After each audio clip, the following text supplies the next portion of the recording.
தருமபுரி மாவட்டம் அரூர் அருகே பழுதான சாலையை சீரமைக்க கோரி பொதுமக்கள் சாலை மறியல் போராட்டத்தில் ஈடுபட்டனர்.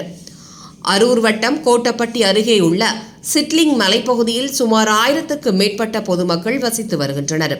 கடந்த 3 ஆண்டுகளாக கோரிக்கை வைத்தும் சாலையை சீரமைக்கவில்லை என கூறி இன்று திடீர் சாலை மறியல் போராட்டத்தில் ஈடுபட்டனர். சிட்லிங் முதல் கோட்டப்பட்டி வரையுள்ள 8 கிலோமீட்டர் வரை தார் சாலை கடுமையாக சேதமடைந்து குண்டும் குழியுமாக காணப்படுவதால் பொதுமக்கள் பயணம் செய்வதற்கு மிகவும் சிரமப்படுவதாக வேதனை தெரிவித்துள்ளனர்.